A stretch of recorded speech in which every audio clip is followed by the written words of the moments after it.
amigos, nossas saudações cordiais. Estamos aqui para mais uma preleção doutrinária virtual. Hoje nós abordaremos o tema amor, do livro Prazeres da Alma, pelo Espírito Hamed. Nós, em nossas preleções, sempre a dividimos em alguns momentos. Num primeiro momento, nós leremos uma mensagem desta obra, Celeiro de Bênçãos, pelo Espírito Joana de Ângeles. A seguir, nós faremos uma prece para nos auxiliar com o clima psíquico necessário a fim de fazermos as nossas reflexões doutrinárias que virão em seguida e, por fim, uma prece de agradecimento.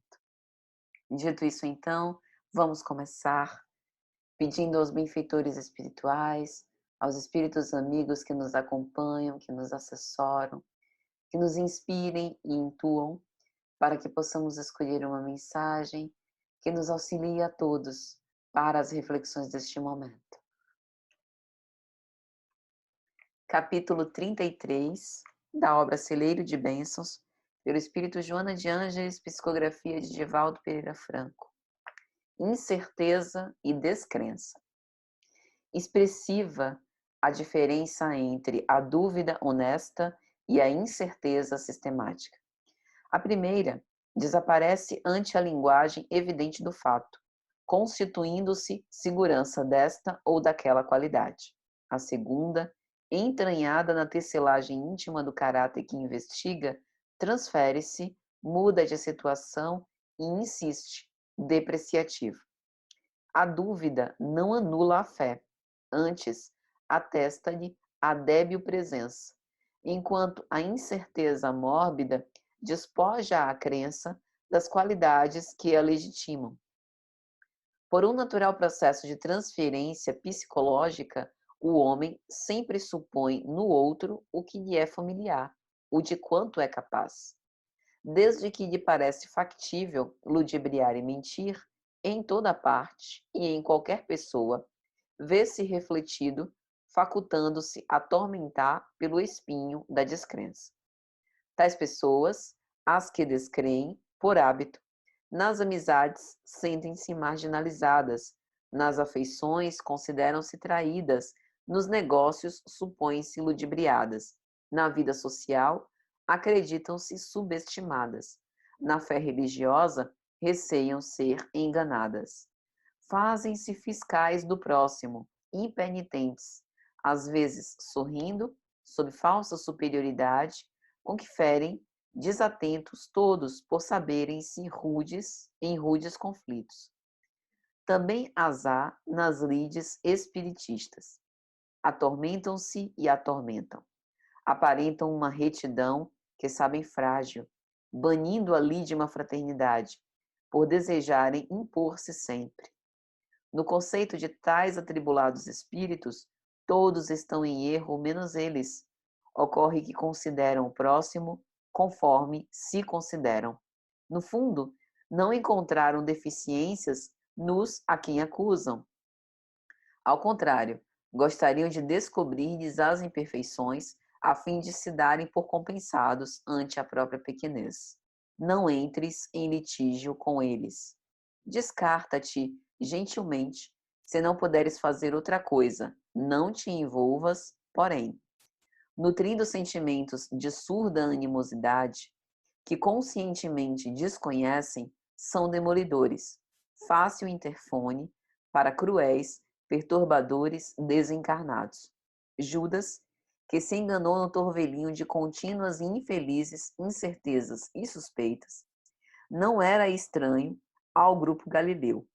Antes, fora membro de eleição e amigo de todos.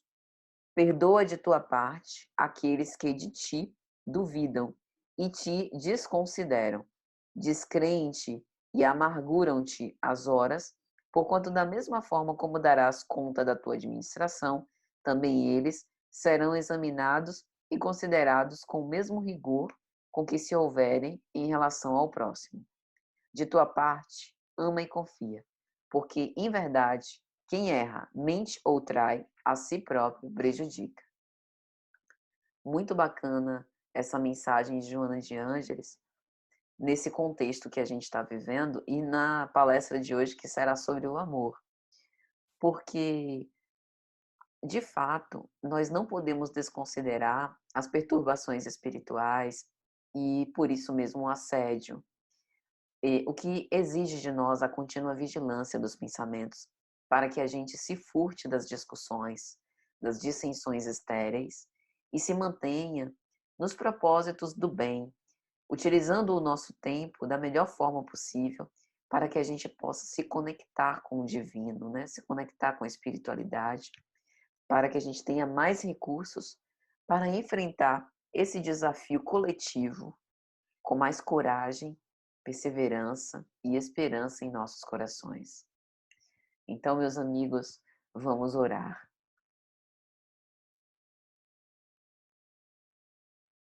Divino amigo e mestre Senhor, companheiro de todos os nossos momentos, nós te agradecemos pela oportunidade que temos de estarmos aqui reunidos em vosso nome para falar do teu Evangelho. Inspira-nos, protege-nos e envolve-nos com a tua paz. Que todos nós possamos aurir das tuas palavras, do teu exemplo, as bênçãos de amor, para que possamos continuar nas nossas lutas. Sede, portanto, conosco, hoje, agora e sempre. Que Deus seja louvado. Que assim seja. Meus amigos, então nós vamos iniciar as nossas reflexões doutrinárias. Na obra Amor, Imbatível Amor, pelo Espírito Joana de Ângeles, no capítulo 1, intitulado Amor, Imbatível Amor, a veneranda instrutora vai falar sobre esse sentimento elevado. Nós, por muitas vezes, vimos caminhando, reencarnação após reencarnação, bastante endividados, bastante ignorantes em matéria de amor. O amor, na verdade, é essa substância criadora e mantenedora do universo. Nós nos movemos no amor. Fomos criados com a essência do amor. Ela é como se fosse um potencial da nossa alma, que Hamed vai chamar de um dos prazeres da alma. A gente vai entender o porquê disso. E Joana de Ângeles vai dizer que o amor no estágio humano passa por diferentes fases. A fase infantil, que tem um caráter muito possessivo, a fase juvenil, que tem um caráter inseguro, e a fase madura, do amor pacificador, que se entrega sem reservas e se faz planificador. E Joana vai encerrar as suas reflexões dizendo que o amor deve ser o ponto de partida de todas as aspirações e também a etapa final de todos os anelos humanos. O amor é o caminho. Jesus até hoje permanece como o amor não amado, mas amando sempre, a todos nós, de uma forma imbatível. Como é possível? O amor é uma espécie de combustível que nos alimenta, que nos sustenta, mas que nunca acaba. O amor é uma espécie de destinação, mas é também o nosso marco inicial. Nós desenvolvemos a potência ou a capacidade, como desenvolvemos a capacidade de memória ou a inteligência, à medida que utilizamos a nossa força de vontade para expandir os nossos potenciais e habilidades, as nossas competências. Assim também ocorre com o amor. No início, muito possessivo e aos poucos lançando-se sem reservas, sem ressalvas, sendo por vezes magoado, por vezes ferido, mas amando sempre, porque não há nada fora do amor. Então, assim nós iniciamos essa abordagem sobre o capítulo intitulado Amor, da obra Prazeres da Alma, pelo Espírito Hamed, psicografia de Francisco do Espírito Santo Neto. Hamed vai dizer na introdução que essa obra tem por objetivo estudar os potenciais humanos. E aí ele vai enumerar quais sejam: prazeres da alma, sabedoria, alegria, afetividade, coragem, autoconhecimento, lucidez, compreensão, amor, respeito, liberdade, desapego, compaixão, individualidade, perdão, dentre muitos outros. Mas por que razão Hamed coloca o título do livro como Prazeres da Alma? De onde ele buscou, ou baseado em que ele pensou nessa expressão? Compulsando o capítulo 12 do Evangelho de Marcos, versículos 35 a 37, acreditamos encontrar, talvez, a fonte de inspiração do Espírito Hamed. O evangelista Marcos vai dizer o seguinte: E prosseguiu Jesus, ensinando no templo, dizendo: Como podem os escribas dizer que o Messias é filho de Davi? O próprio Davi disse pelo Espírito Santo. Salmos 110, versículo 1. O Senhor disse ao meu Senhor: Senta-te à minha direita, até que eu ponha teus inimigos debaixo dos teus pés. O próprio Davi o chama de Senhor. Como pode, então, ser seu filho? E a numerosa multidão o escutava com prazer. Bíblia de Jerusalém. Prazer, colocado aqui numa conotação da alma. Em geral, quando nós falamos de amor, dentro do nosso estágio evolutivo, ainda imperfeito, demasiadamente humano, nós sempre pensamos, na maioria das vezes, no amor mais apaixonado, naquele amor arrebatador que quase quer consumir o objeto amado, que quer para si, de uma forma apegada e possessiva mesmo, e às vezes ciumenta. Quando nós pensamos em prazer, poucas vezes nós lembramos do prazer estético, do prazer do bem, do belo, de fazer aquilo que é justo. Em geral, nós pensamos nos prazeres sensualistas, nos prazeres mundanos, nos prazeres do corpo e não nos prazeres da alma. É por isso que, ao referir-se ao prazer de ouvir o Messias, aqui o evangelista Marcos está falando de um prazer estético, de um prazer da alma. Aquelas pessoas que ouviam Jesus recriminar os escribas que queriam não reconhecer que ele é de fato o Messias, com base nos Salmos, ou seja, com base em um livro muito caro ao Antigo Testamento, Jesus, explicando de uma forma direta, acabou deixando os escribas sem argumento. E aquelas pessoas acabavam escutando ele com amor, com carinho, com respeito, com prazer. Daí o título da obra de Hamed. É por isso que ele enuncia que a sabedoria, a alegria, a afetividade e, sobretudo, o nosso tema de hoje, o amor, é um desses prazeres da alma, que é como se dissesse, é um dos potenciais do espírito, que nós carregamos de uma forma imanente, ou seja, é inerente à nossa essência. É como dizer que o abacateiro dá abacate e que a laranjeira dá laranjas. Assim também o espírito ama.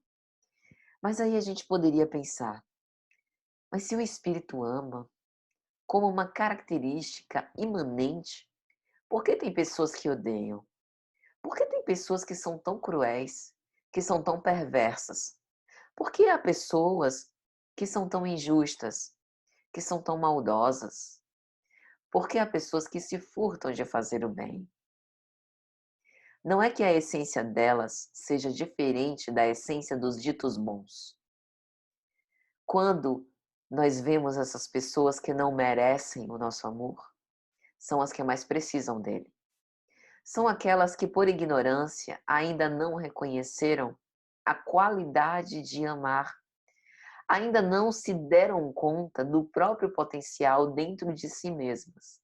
A que se furtam, a que escondem, a que preferem não ver.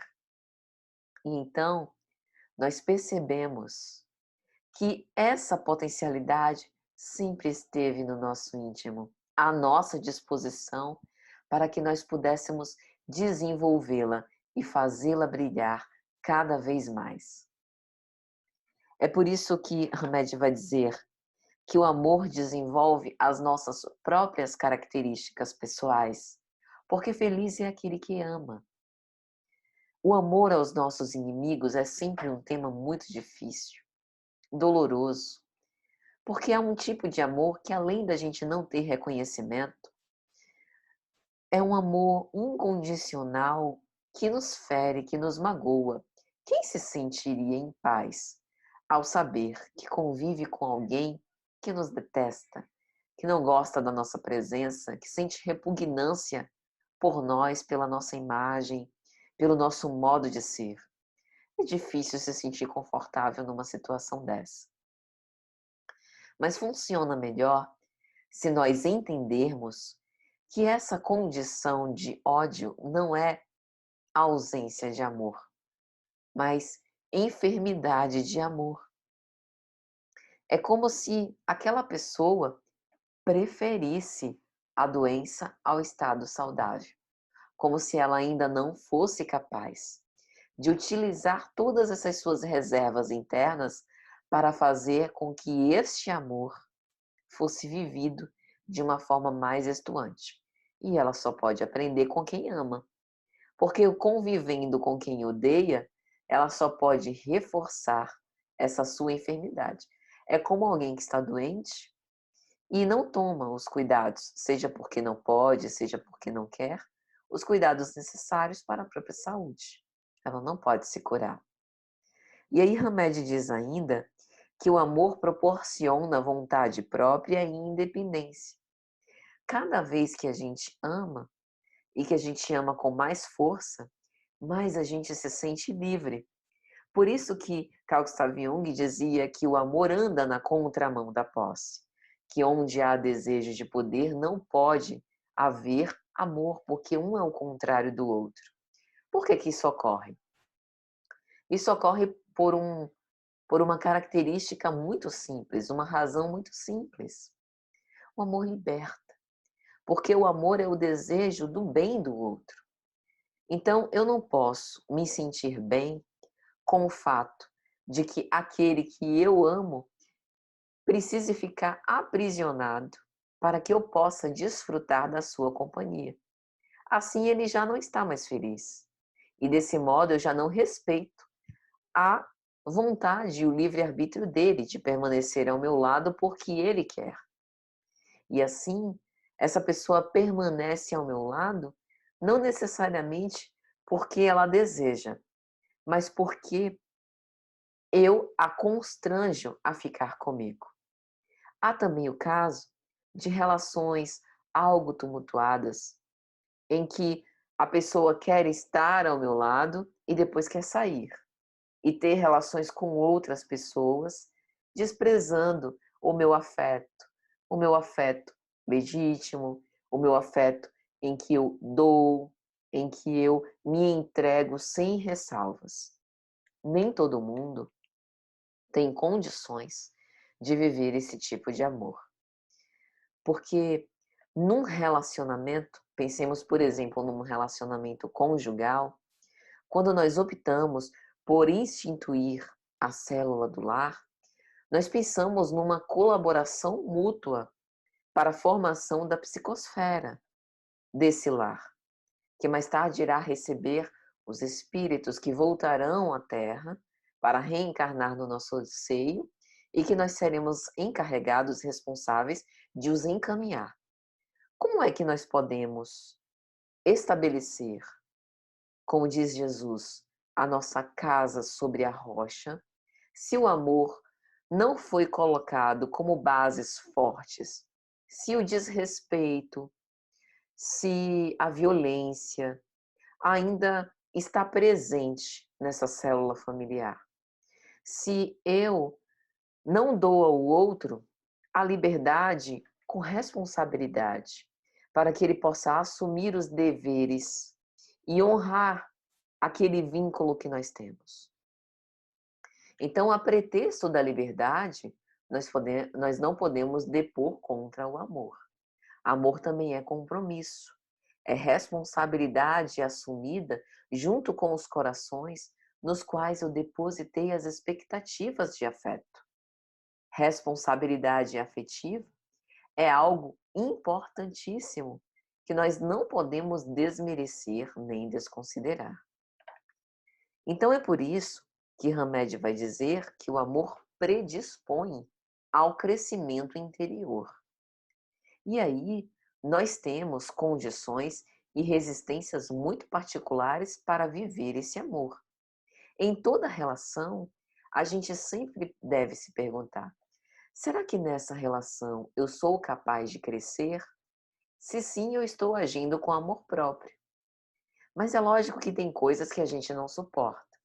Por exemplo, se a gente pensar numa traição ou numa ingratidão. Tem gente que não suporta conviver ao lado de alguém depois de ter cometido esse ato. Para outras, já é facilmente superado, porque o mais importante é o amor que eu vivencio e não o que o outro me entrega de volta. Mas a gente não pode julgar quem ainda não consegue viver isso. E isso também não deve resultar numa visão autodepreciativa de que a pessoa não é evoluída o suficiente por não conseguir perdoar. São as etapas de cada um. A prova nossa sempre será uma prova difícil. Mas amar consiste em querer progredir, em assumir a responsabilidade dos próprios atos, assumir a responsabilidade dos deveres que nós mesmos assumimos para conosco e para com os outros, e dar também ao outro o espaço, a liberdade, para que ele possa assumir os seus próprios compromissos, sem que a gente fique querendo policiar as ações de ninguém, sem que a gente se ache responsável por fazer o outro feliz. Cada um de nós é artífice da nossa própria felicidade.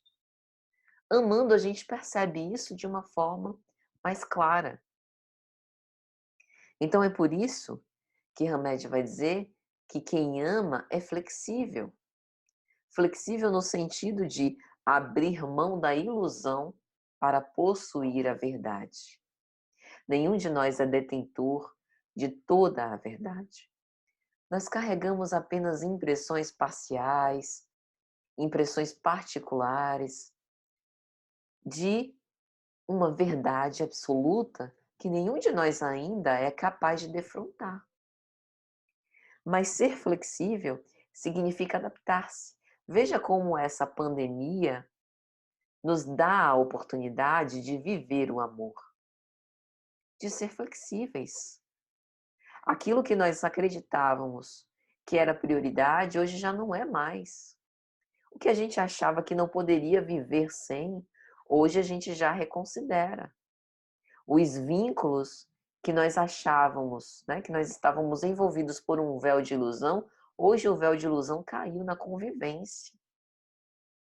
Porque antes a gente tinha as distrações, hoje a gente também tem as lives, né, que muitas vezes nos afastam desse convívio familiar. Mas hoje a gente está mais, por conta do isolamento, dentro do mesmo teto.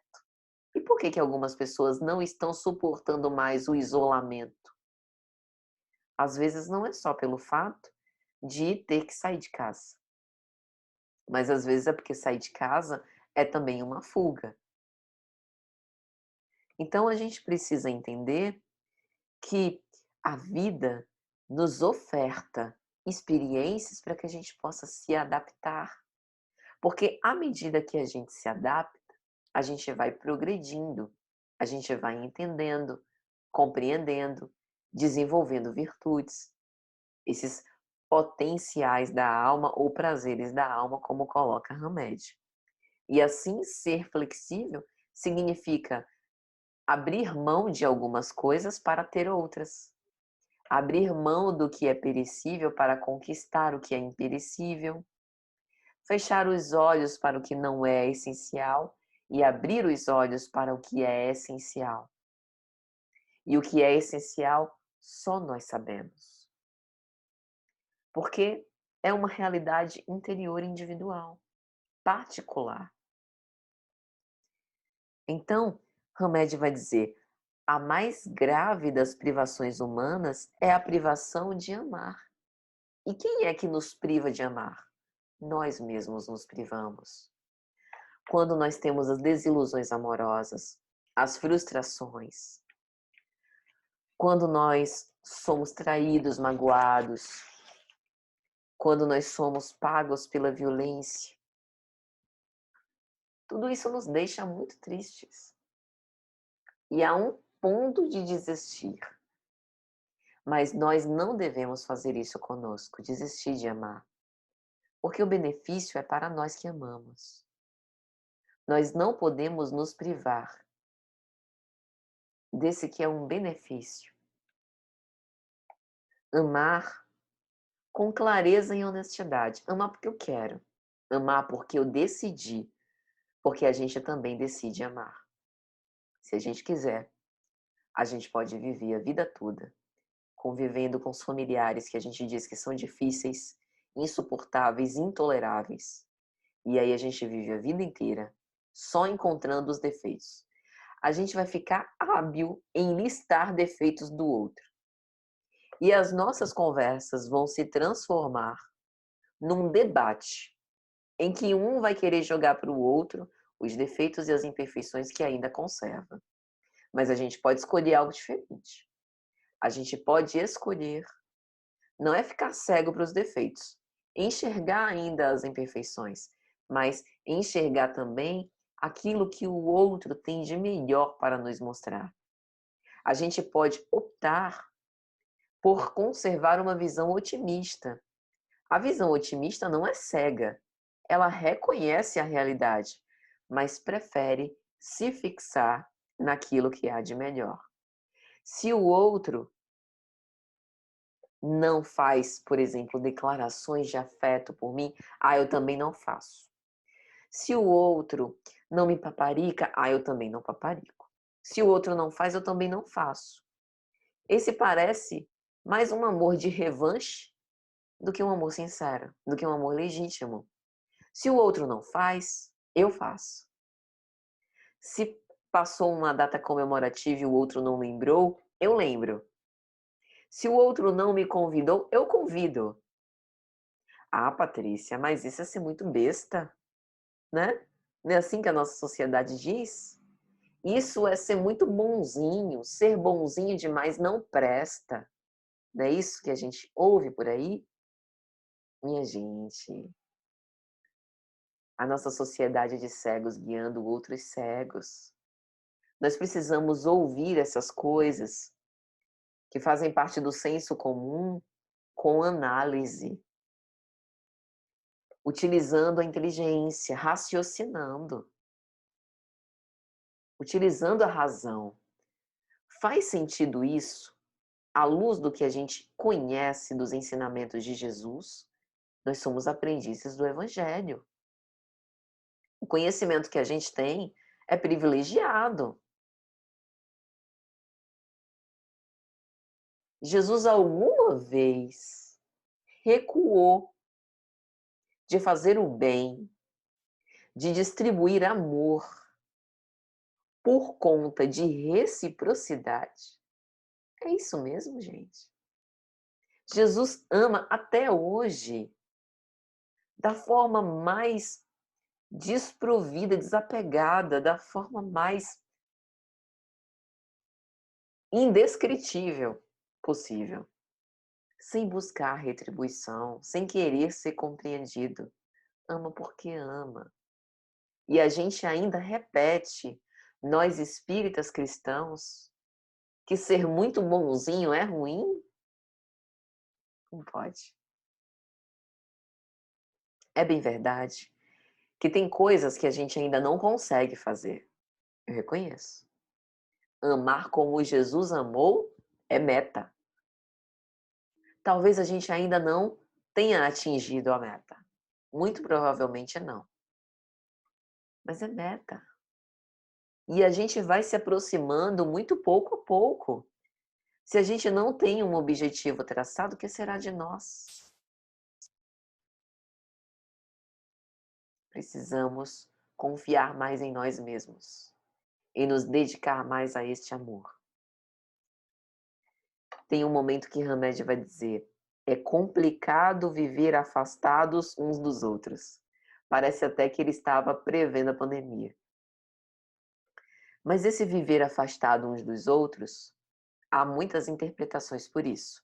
Há a interpretação literal, como agora, que a gente está vivendo na pandemia, e não pode estar junto, né? O distanciamento social, ele é necessário, estamos em isolamento. Em algumas cidades do país, lockdown, né? O tranca-rua.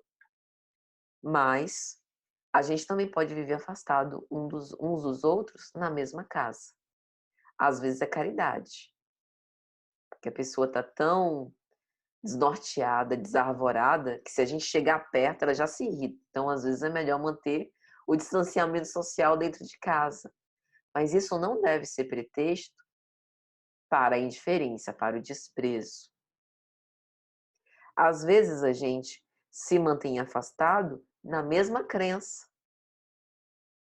Sou espírita, mas se pensar diferente de mim, eu já não aceito, mesmo sendo outra espírita. As obras de André Luiz, meu Deus, quanto pano para manga. Dá aso a tantas reflexões, brigas doutrinárias. Ah, porque eu acho isso, ah, porque eu acho aquilo, ah, porque André Luiz está errado, André Luiz está certo.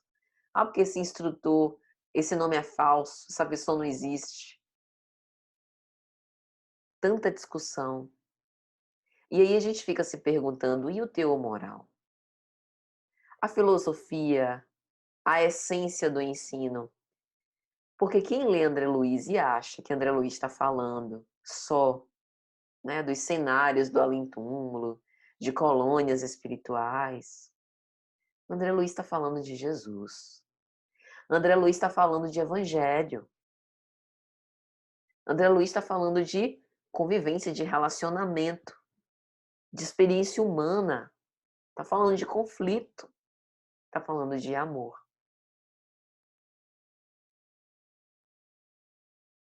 Então a gente pode viver afastado no mesmo país.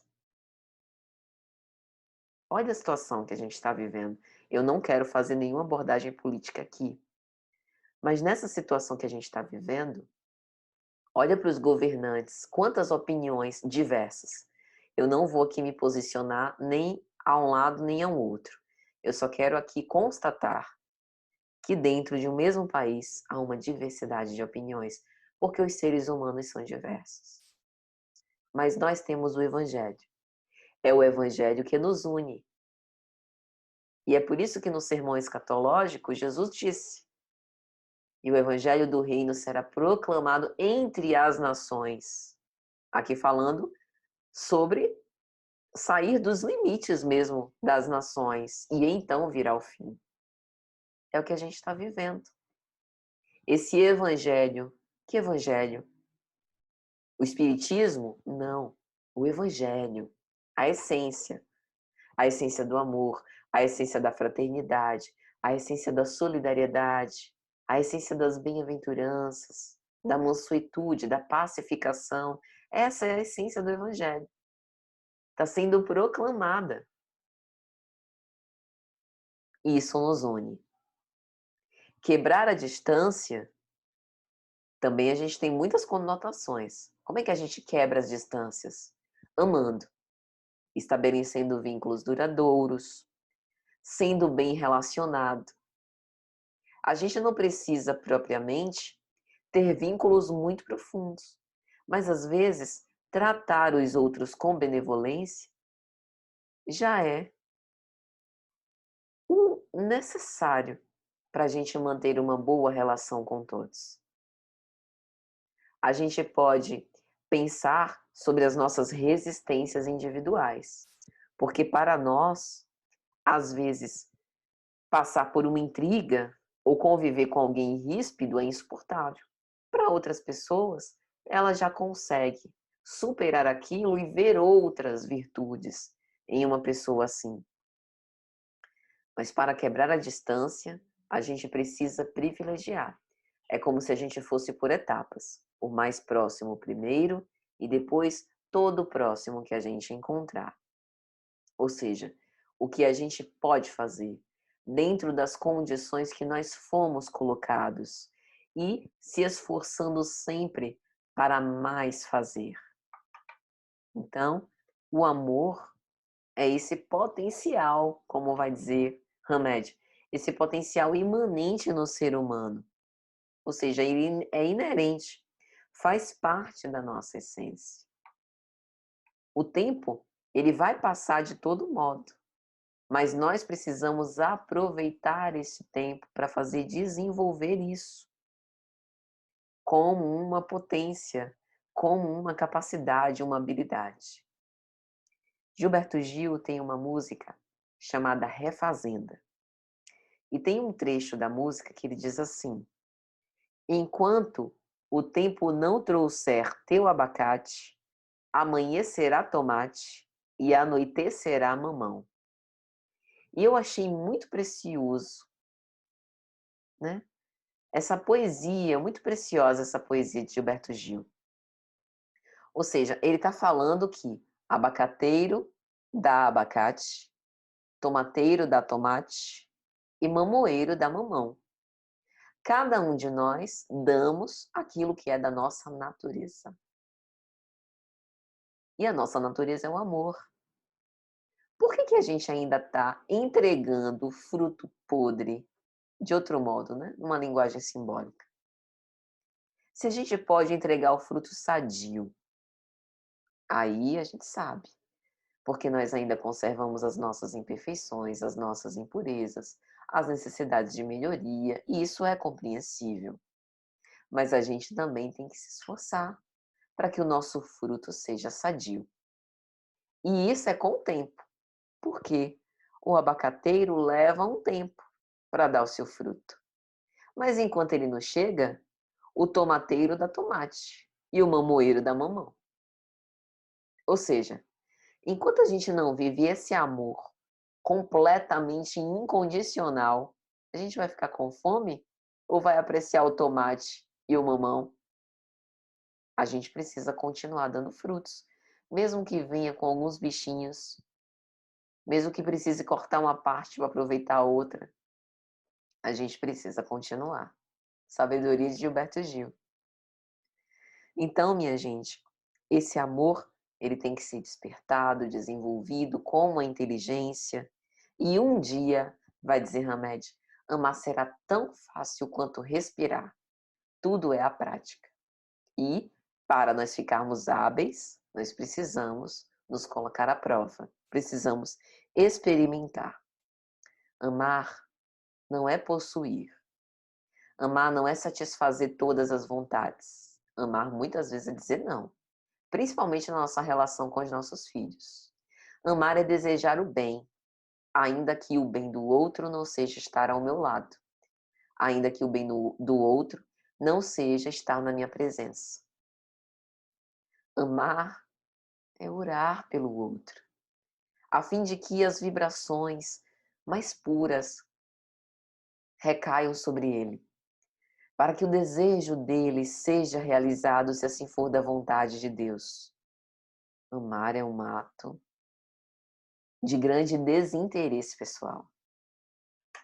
E todas as vezes que esbarra no nosso interesse, a gente está lidando com um apego e não necessariamente com o amor. Tem uma parte do texto que Hamed vai dizer assim: o indivíduo não é aquele que foi dividido em dois, mas sim, vem do latim individus, que é indivisível, uno, que não foi separado. O amor nos integra, não divide. O amor Quanto mais a gente reparte, mais ele cresce e se multiplica, porque ele vai se integrando. Então a gente distribui, mas na verdade acaba somando. A matemática do amor é uma matemática reversa. Tiranos e dominadores e até religiosos muito fundamentalistas não amaram a Deus, mas quiseram estender o seu poder e o seu domínio indo na contramão do amor. O amor preenche, o amor completa. Quem sente vazio não ama. Está esquecendo de amar. O amor faz com que tudo viva. Sem amor, tudo morre.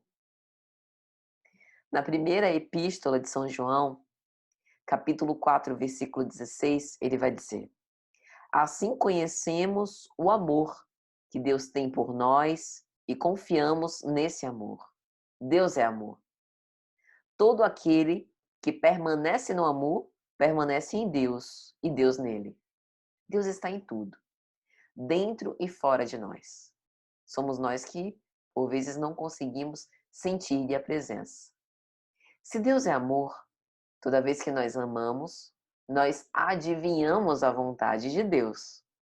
Todas as vezes que recuamos e que nos negamos a amar, somos contra a vontade de Deus. Por que resistimos? Faz parte ainda dos nossos desafios existenciais, mas precisamos ir vencendo isso aos poucos. Andar conforme o amor. E aí Hamed coloca alguns exemplos muito preciosos sobre o que é amor, que ele coloca como a religião professada por Jesus Cristo. A gente sabe que Jesus não fundou nenhuma igreja dogmática, né? Não colocou regras, nem fundou nenhuma religião. A religião que ele trouxe foi a religião do amor, levado às últimas circunstâncias. Amor aos inimigos. Amor àqueles que nos odeiam. Então, Hamed dá alguns exemplos. Por exemplo, admirar o jeito de uma pessoa falar, vestir e andar é amor? Pode ser, mas é um amor muito misturado a exibicionismo e narcisismo, que na verdade eu me sinto feliz de ter alguém admirável pela superfície dos gestos. Pode ser uma pessoa boa, pode ser uma pessoa com muitas qualidades, uma pessoa que realmente vale a pena estar junto, mas também pode ser alguém com quem eu só quero estar ao lado por conta desses benefícios aparentes. Essa é a ideia. E no caso de achar que necessito de alguém ou do outro para viver e para ser feliz, isso é amor? Não. Provavelmente isso é uma dependência afetiva, em que eu me anulo para colocar o outro no meu lugar, quando na verdade eu também tenho uma individualidade. Eu também sou um sujeito, com os meus desejos, com as minhas vontades. E eu preciso respeitar isso, me amar em primeiro lugar, para depois amar o outro. E no caso de eu, por exemplo, me desapartar de alguém e perder o estímulo de viver, significa que eu amo tanto uma pessoa a ponto de não querer mais viver sem ela? Não. Isso é desrespeitar a si mesmo. Porque Deus concedeu-te a vida, assim como concedeu a vida também a outra pessoa. Então a gente precisa viver de uma forma independente. Mas não é independente a ponto de dizer que eu não preciso do outro para viver. É de uma forma independente com interdependência. Ou seja, eu tenho a minha individualidade. Eu consigo viver sem aquela pessoa, mas com ela é melhor. Com ela eu desfruto da convivência. E aí tem outros exemplos.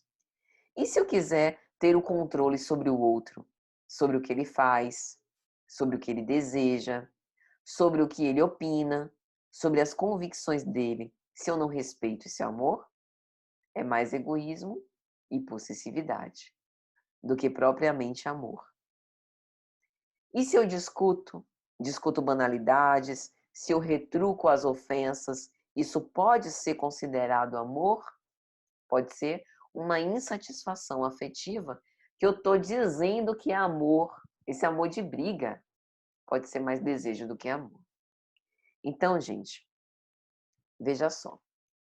Se alguém se identificou com um desses casos, não precisa terminar o relacionamento. Não, porque eu ouvi na palestra que isso não é amor. É para refletir. Por que não é amor? Porque eu não quero que seja. Porque eu ainda não estou conseguindo viver.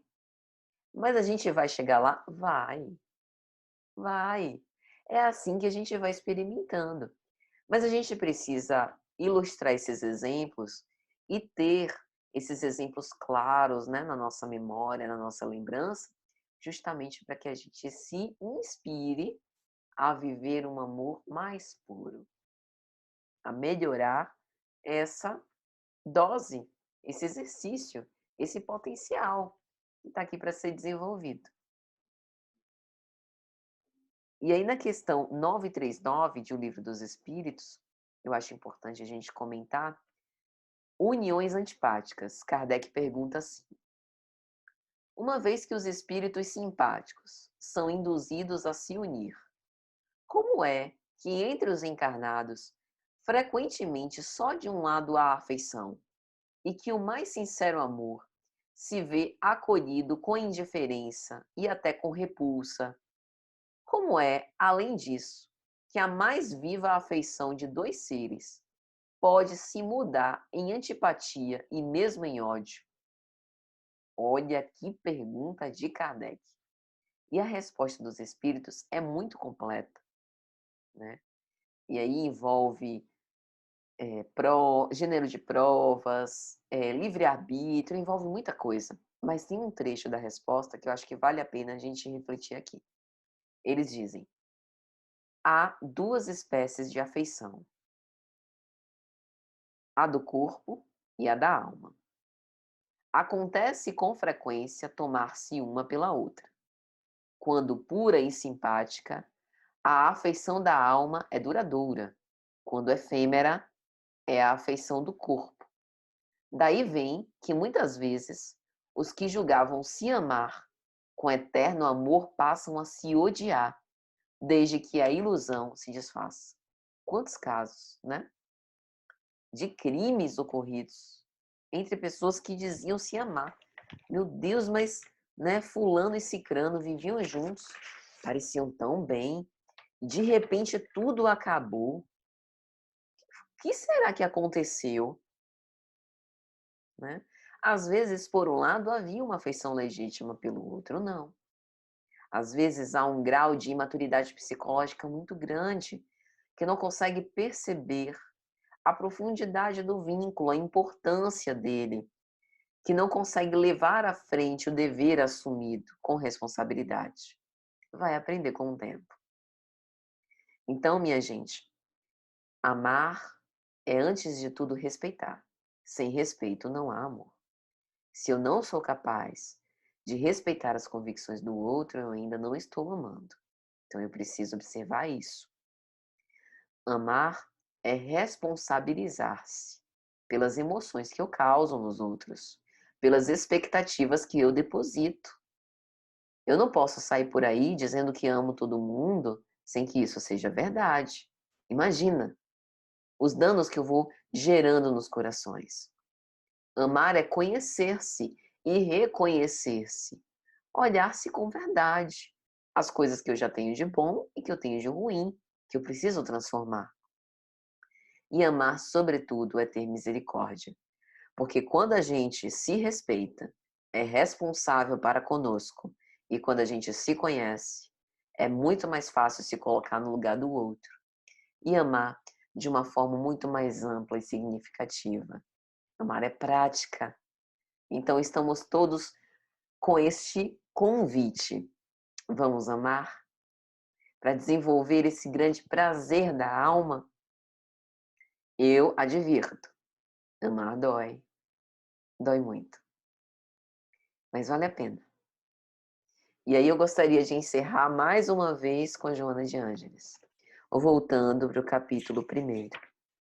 O amor deve ser o ponto de partida de todas as aspirações e a etapa final de todos os anelos humanos. Amemos, pois.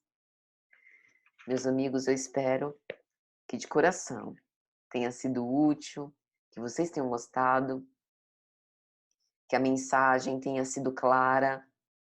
Leiam o livro de Hamed, é muito bom. Que Jesus nos abençoe e vamos orar para agradecer esse momento.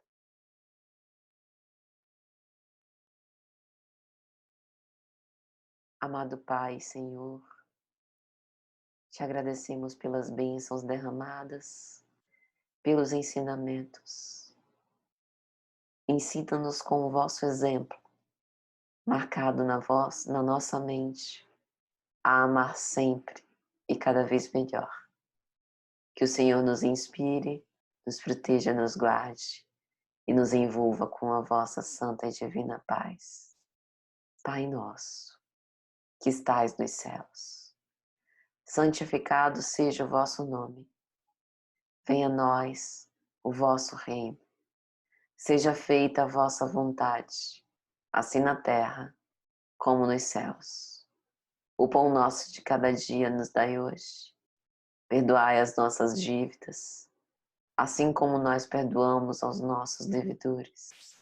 E não nos deixeis cair em tentação, mas livra-nos de todo o mal, porque teu é o poder, o reino e a glória para sempre. Que assim seja. Que Deus seja sempre louvado, meus amigos. Muita paz.